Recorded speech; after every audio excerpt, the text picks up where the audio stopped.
नमस्कार sir. Sir नमस्कार जी। Sir क्या नाम है आपका? मेरा नाम कश्मीर सिंह राणा नाम है जी। कश्मीर जी, आप कहाँ से आए हो? सुंदरनगर डिस्ट्रिक्ट मंडी से आया हूँ सर। सर क्या काम करते हैं आप? सर मैं खेतीबाड़ी करता हूँ यहाँ पर। सर संत रामपाल जी महाराज से नाम दीक्षा लेने से पहले आप क्या भक्ति साधना करते थे? सतगुरु रामपाल जी महाराज जी से जुड़ने से पहले मैं साधु था जी, नागा पंथ से जुड़ा हुआ था और सिद्धियाँ करता था, मंत्र जाप करता था और बहुत क्रोधवान साधु था जी। इतना क्रोध था कि मैं मतलब जे अगर कोई रास्ते में भी मुझे कोई गलत करता हुआ मिल जाता या किसी को गरीब को तंग करता हुआ मिल जाता था तो सर मैं उसे श्राप दे देता था।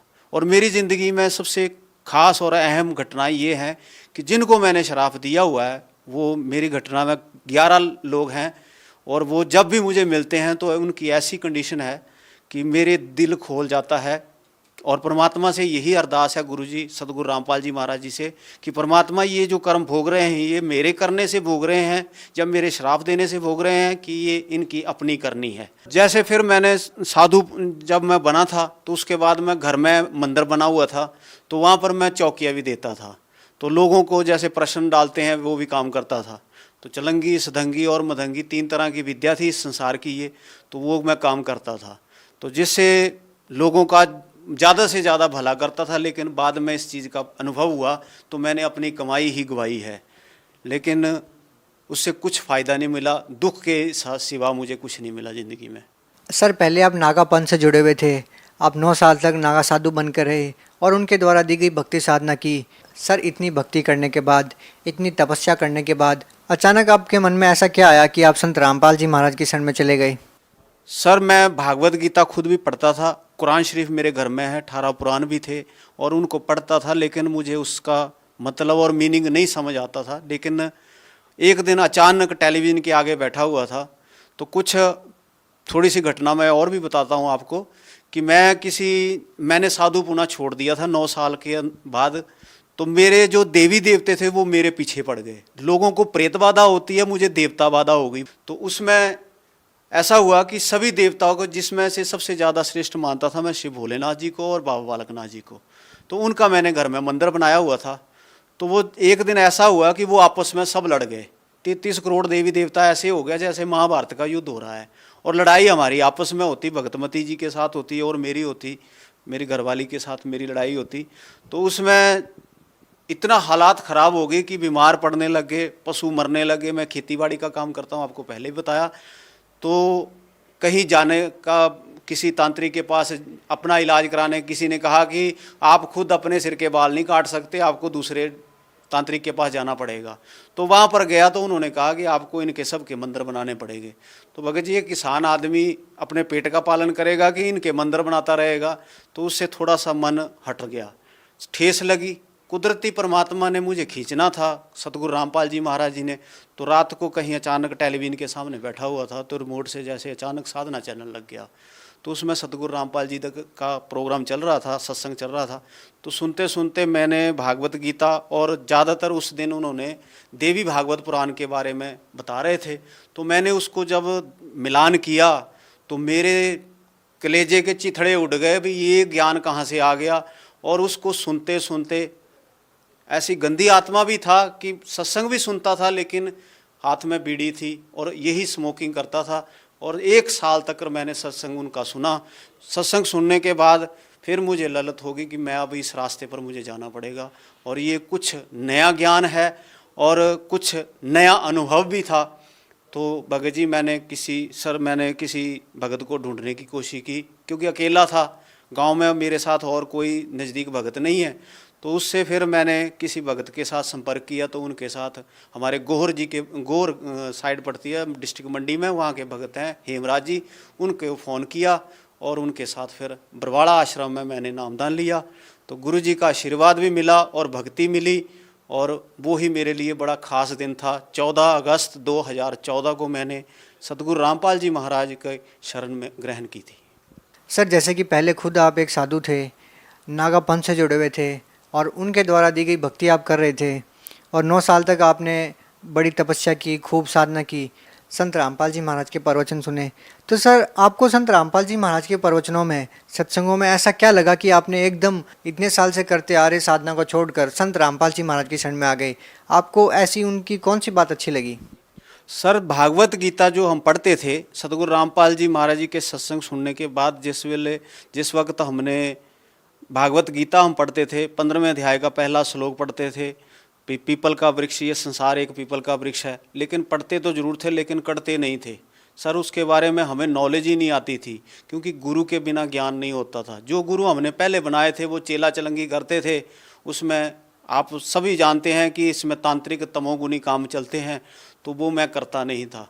काम शुद्धि था, जो भी था वे जैसा भी था परमात्मा ने अपनी तरफ खींचना था।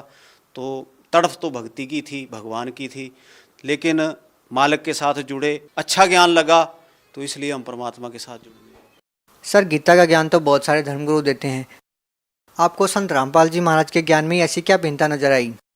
सर भागवत गीता का ज्ञान सभी करते हैं, भागवत सभी साधु संत गुरु सब करते हैं, लेकिन अभी तक उनको ना ब्रज शब्द का पता है, ना उस पीपल के वृक्ष का पता है भी उस पीपल के वृक्ष का क्या सिस्टम है और क्या उसमें कितने साव है। लेकिन हमारे गुरुजी ने उसके बारे में एक एक विभाग के बारे में बता दिया। अक्षर पुरुष एक पेड़ है, निरंजन वा की डार, तीनों देवा शाखा हैं, पात रूप संसार।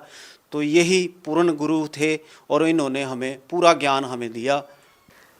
आखिर सर आप कहना क्या चाहते हैं? हिंदुस्तान में बहुत सारे गुरु हैं, धर्मगुरु हैं, संत हैं, क्या उनको किसी को ज्ञान नहीं? क्या संत रामपाल जी महाराज को ही सदग्रंथों का ज्ञान है?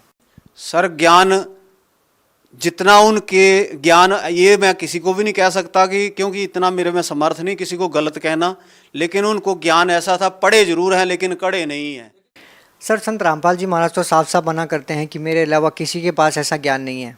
सर ज्ञान ऐसा है, उनके पास जो ज्ञान है, लेकिन पढ़ाई की है, लेकिन उनको असली ज्ञान का पता नहीं है। हमारे गुरुजी ने जैसे एक दही में से मक्खन निकाल दिया है, वो ज्ञान हमारे गुरुजी ने एक नया ज्ञान जो है सामने लाए हैं। सर मैं आपसे ये पूछना चाहता हूँ कि संत रामपाल जी महाराज के शरण में जाने के बाद आपको क्या लाभ मिले? सर मुझे सबसे पहला तो ये है कि ये जो देवता का महाभारत युद्ध होता था उससे निजात मिल गई। मैंने उनको जैसे भी नामदान लिया और जल प्रवाहित कर दिया गुरुजी की आज्ञा से। और सबसे मेन और सबसे खास मुझे जो फ़ायदा हुआ वो मेरी भगतमती जी को जीवन दान दिया गुरुजी ने। ये सबसे अहम मेरे लिए बहुत बड़ी खास। क्या घटना हुई थी, वो कैसे हुआ? मैं खेत में टमाटर लगा रहे थे, टमाटर लगाते वक्त मेरी भगतमती और मैं दोनों ही हिमाचल में रहते हैं। भगत जी एक बात और भी बताता हूँ कि मैं होशियारपुर में, मेरे बच्चे वहाँ पर पढ़ते हैं, पिताजी एयरफोर्स की नौकरी करते थे, वहाँ भी थोड़ी बहुत ज़मीन है, दुकान करते हैं, तो इसलिए थोड़ा सा यहाँ पर हिमाचल में भी हमारे दादाजी की पुरानी ज़मीन पड़ी हुई थी, तो मैं यहाँ पर काम करने के लिए पंजाब से यहाँ आ गया। तो कुछ समय के बाद ऐसा हुआ कि मैंने खेती बाड़ी में टमाटर लगाए हुए थे, तो टमाटर के डंडे गाड़ रहा था, गाड़ते गाड़ते भगतमती जी को सूखी उल्टी आई और भगतमती ख़त्म हो गई।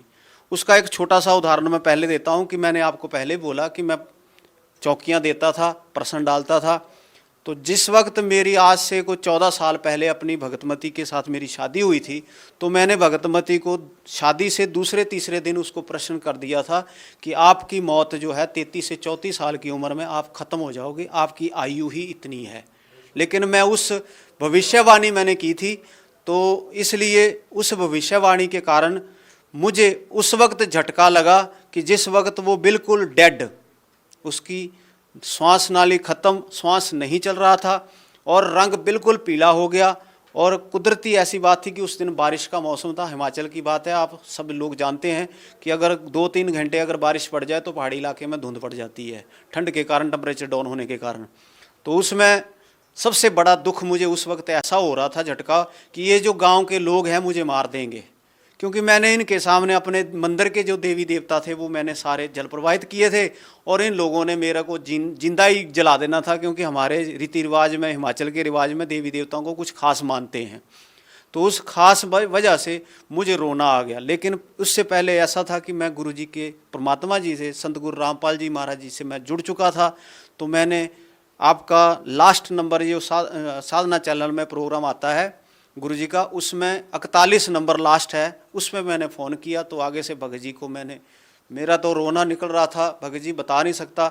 लेकिन मैंने प्रार्थना लगाई कि गुरुजी ऐसा ऐसा हो गया है, तो उन्होंने, भगत जी ने मेरी प्रार्थना जो गुरुजी के तक पहुंचाई।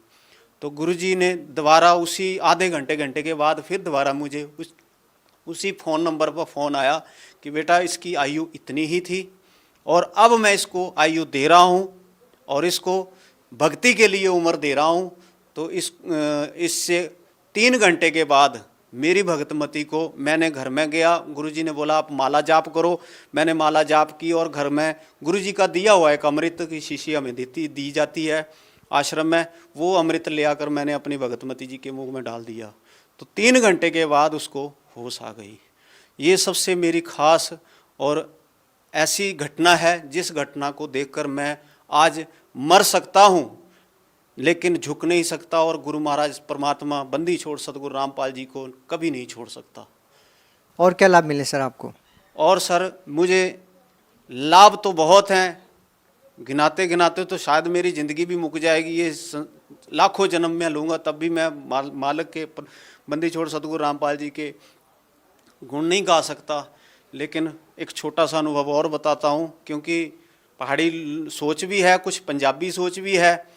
तो ऐसे है कि हमारे खेतों में सूअर आ जाते हैं, जंगली जानवर। तो मैंने क्या किया कि किसी मारने वाले को जो बंदूक रखते थे उनको फ़ोन कर दिया कि सर हमारे खेत में आए हुए हैं सूर, तो ये तो हमारी फसल को तबाह कर देंगे। लेकिन उससे दिमाग में ये नहीं था कि मैं इनको मरवाने के लिए किसी पाप का हकदार बन रहा हूँ और मैं इनको मरवा रहा हूँ। लेकिन बोल तो दिया भगत जी सर जी, लेकिन दुनिया भर के बंदूक ले धारी वहाँ पर शिकारी पहुँच गए, जीपें ले आए। लेकिन जब मुझे याद आया कि मैं बहुत गलत कर चुका हूँ और कर रहा हूँ, तो भगत जी जहाँ खेत में मैं खड़ा था वहीं पर लम्बा पड़ गया और हाथ गुरुजी को आवाज़ें लगाने लग गया, परमात्मा मुझे बचा ले। तो भगत जी हमारे खेत में ही वो मिट्टी की ढेरी बन गए। भागते हुए गए और उसी खेत के लास्ट कोने में जाकर वो दोनों ही 2 सूअर थे, जोड़ा था, दोनों ही वहाँ पर मिट्टी की ढेरियाँ बन गए। बंदूक वाले आते रहे, घूमते रहे, चले गए। लेकिन लास्ट में उन्होंने मुझे गालियाँ निकाली कि तेरे जैसा अंधा कहाँ मिलेगा जिसने हमें बुला लिया, 10-10 किलोमीटर से आए हम और तू कहता है सूर है, यहाँ पर कोई तितर भी नहीं मिला हमें। तो वो गालियाँ निकालते हुए चले गए। भगत जी मैं जहाँ खड़ा था मेरे आंखों के सामने वो सूअर मिट्टी की ढेरी फिर सूअर बने और वहीं पर चले गए। मैं उनके नज़दीक जाकर, उन्होंने मेरा कोई नुकसान नहीं किया, मैंने उनके जाके आगे हाथ जोड़ा कि भगत जी मेरे से गलती हो गई, आप यहाँ ज़िंदगी भर रहो, जब तक रहो आपकी जगह है, मेरे परमात्मा ने आपको भी जीवन दिया हुआ है, जीवन दान दे दिया आपको। तो मेरा उस वक्त भगत जी बहुत रोना निकला, मैं आपको बता नहीं सकता।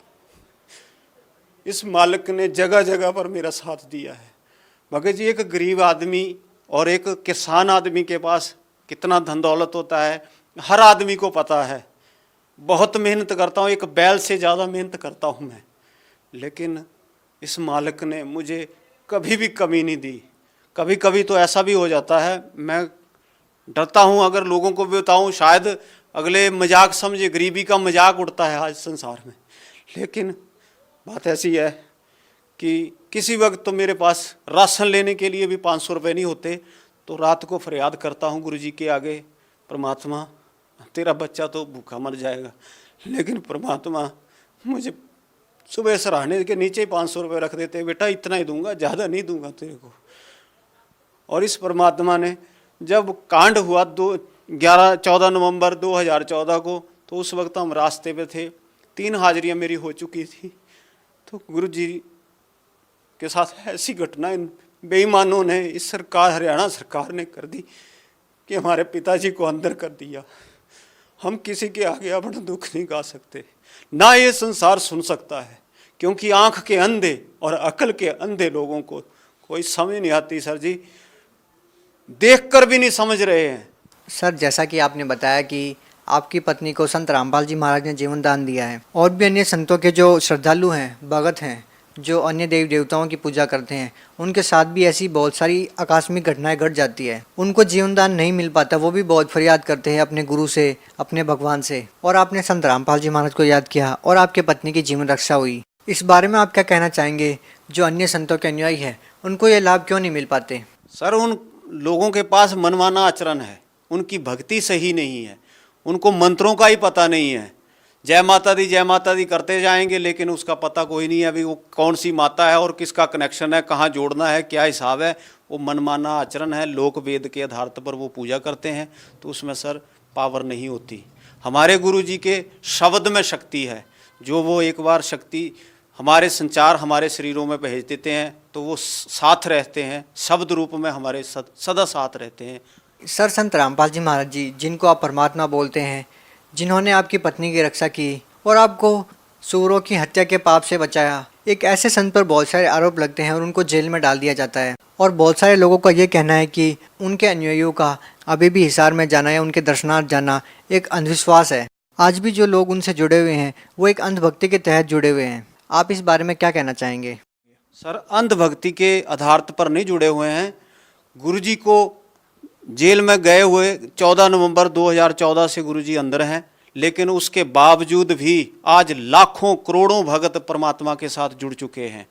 लेकिन ये लोग सोच रहे हैं कि संत रामपाल जी महाराज अंदर हैं, इनका काम फ्लॉप हो गया है और ये कुछ नहीं चल रहा है। लेकिन इन लोगों को ये नहीं पता कि आज करोड़ों अरबों के हिसाब से अमेरिका, इजराइल, पाकिस्तान, हर जगह जगह पर कोऑर्डिनेटर नामदान स्थल खुले हुए हैं और भगत जुड़ रहे हैं, दिन रात जुड़ रहे हैं और भागे दौड़े जा रहे हैं, परमात्मा के साथ जुड़ रहे हैं।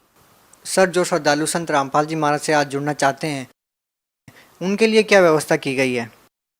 सर परमात्मा की कृपा से हर डिस्ट्रिक्ट में, हर स्टेट में कोऑर्डिनेटर नामदान स्थल खुले हुए हैं। भगतजन साधना चैनल पर नीचे पीली पट्टी आती है और गुरु महाराज का, परमात्मा का बंदी छोड़ सतगुरु रामपाल जी का सत्संग आता है, उसमें नीचे पीले रंग की पट्टी होती है, उसमें नाम मोबाइल नंबर दिए होते हैं। उन मोबाइलों पर आप संपर्क करें और आपको कोऑर्डिनेटर जहाँ पर नाम स्थल केंद्र होगा, आपके नज़दीक होगा, उसके बारे में आपको भगतजन बताएंगे। आप वहाँ जाकर परमात्मा से जुड़ सकते हैं। बहुत बहुत धन्यवाद सर। सत साहेब।